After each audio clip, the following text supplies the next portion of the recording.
Assalamualaikum warahmatullahi wabarakatuh. Perkenalkan, nama saya Anggita Nilunada selaku moderator dari kelompok 8. Di sini kami akan presentasikan hasil diskusi kami tentang identifikasi kasus emosi oral. Sebelumnya, perkenalkan, nama saya Anggita Nilunada dengan NIM I1C025161 dan juga rekan saya. Perkenalkan, nama saya Naswan Al-Komariza dengan NIM I1C025167. Perkenalkan, saya Alia Kusumardani dengan NIM I1C025171. Perkenalkan, nama saya Filonia Belda Sasikirana dengan NIM I1C025173. Perkenalkan, nama saya Reni Winiati dengan NIM I1C025174. Baik, selanjutnya pembahasan yang pertama yaitu identifikasi kasus. Nah, yang pertama yaitu jenis sediaan. Sediaan ini berupa emulsi oral, yaitu campuran dua cairan yang tidak bisa saling melarutkan, yakni antara minyak dan air. Dalam emulsi ini, minyak tersebar menjadi tetesan-tetesan halus yang merata di dalam air sehingga terbentuk campuran yang stabil dan homogen. Selanjutnya yaitu zat aktif. Nah, zat aktif dalam sediaan ini adalah minyak ikan murni. Minyak ikan murni ini mengandung asam lemak omega 3.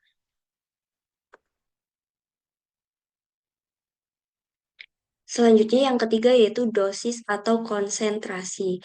Sediaan ini dibuat dengan kadar 30% dalam bentuk emulsi 100 ml. Artinya setiap 100 ml mengandung 30 ml minyak ikan, sedangkan 70 ml sisanya berupa air atau aquades yang mencampur minyak secara merata. Air ini membentuk fase kontinu sehingga minyak tersebut merata di seluruh emulsi. Baik, untuk pembahasan selanjutnya akan dilanjutkan oleh rekan saya. Oke, baik. Yang kedua yaitu langkah perhitungan. Nah, jadi diketahui yaitu volume total emulsi yaitu 10 mili. Yang kedua ada presentasi minyak ikan 30%. Yang ditanya, hitung volume minyak ikan yang dibutuhkan. Dijawabnya itu dengan cara volume minyak ikan, yaitu persenan minyak ikan dikali volume total emulsi. Persenan minyak ikan yaitu 30% dikali 100 mili sama dengan 30 mili. Lalu untuk menghitung aquades, add aquades yaitu dengan 100 mili dikurangi dengan 30 mili. 30 mili itu tadi volume minyak ikan sama dengan 70 mili. Hasil perhitungan, minyak ikan yang dibutuhkan yaitu sebanyak 70 mili. Baik, selanjutnya mengenai analisis klinis atau farmasi. Yang pertama, mengapa sediaan ini dipilih? Karena minyak ikan sendiri bersifat cair atau fase minyak dan sangat hidrofobik atau tidak larut dalam air, sehingga partikelnya terdispersi dalam cairan lainnya dalam bentuk tetesan kecil dan distabilkan oleh emulgator. Sedangkan jika dibentuk dalam sediaan suspensi, itu harus menggunakan bentuk padatan yang tidak larut dalam air, dan minyak ikan sendiri bukan merupakan bentuk padatan, maka bentuk suspensi tidak sesuai. Lebih tepat jika diformulasikan atau dibuat sediaan dengan bentuk emulsi. Oke, selanjutnya alasan lainnya. Yang pertama, dapat menutupi rasa dan bau amis atau tidak enak, berkaitan dengan peningkatan palabilitas. Yang kedua, meningkatkan penyerapan, berkaitan dengan bioavailabilitas, yaitu mempercepat dan meningkatkan absorpsi zat aktif di saluran pencernaan. Yang ketiga, menjaga stabilitas zat aktif. Formulasi emulsi yang baik dengan penambahan antioksidan dapat membantu menjaga stabilitas minyak ikan. Dan yang keempat, memungkinkan dosis yang fleksibel dan mudah ditelan.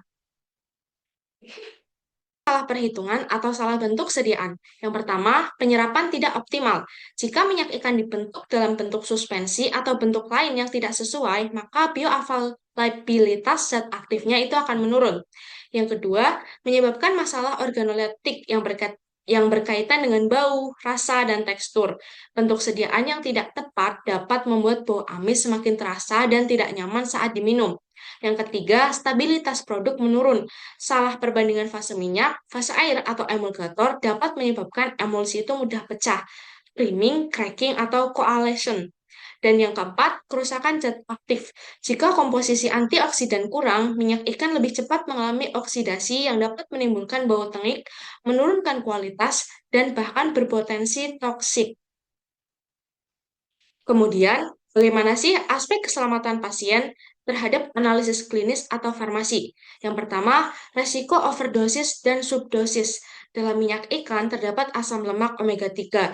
Jika dosisnya terlalu tinggi, dapat menyebabkan gangguan pendarahan karena efek antikoagulan. Bila dosis terlalu rendah, efek terapinya itu tidak tercapai. Yang yang kedua, masalah bioavailabilitas. Rendahnya penyerapan zat aktif dapat menyebabkan efek klinis yang tidak tercapai. Dan yang ketiga, risiko iritasi saluran pencernaan. Diformulasikan harus memenuhi kriteria. Yang pertama, kadar tepat. Kandungan zat aktif harus sesuai dengan klaim label. Akurasi dosis. Yang kedua, kualitas terjaga. Produk harus stabil dan tidak terdegradasi menjadi zat beracun. Stabilitas dan toksisitas. Yang ketiga, konsisten. Setiap dosis yang diambil pasien harus mengandung jumlah zat aktif yang sama atau homogenesis sediaan. Dan yang keempat, kepatuhan. Produk harus dapat diterima baik rasa maupun tekstur agar pasien mau dan patuh menggunakannya untuk mencapai hasil terapi yang optimal.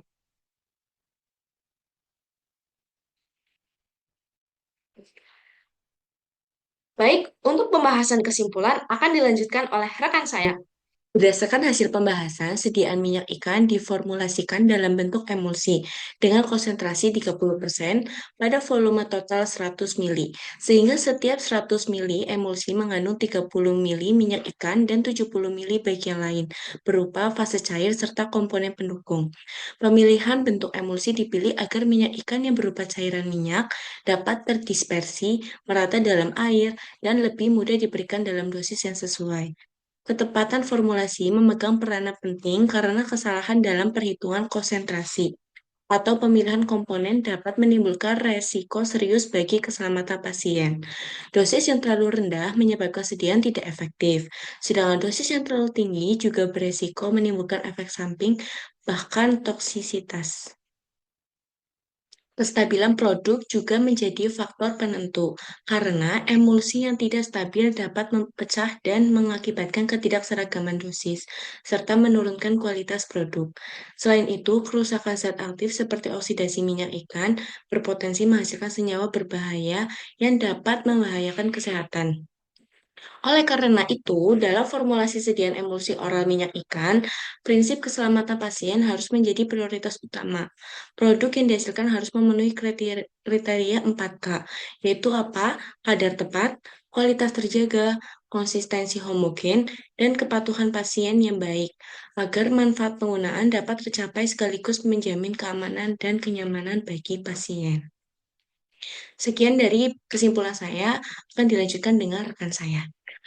Cukup sekian dari kelompok kami. Apabila ada salah kata maupun perbuatan, mohon dimaafkan.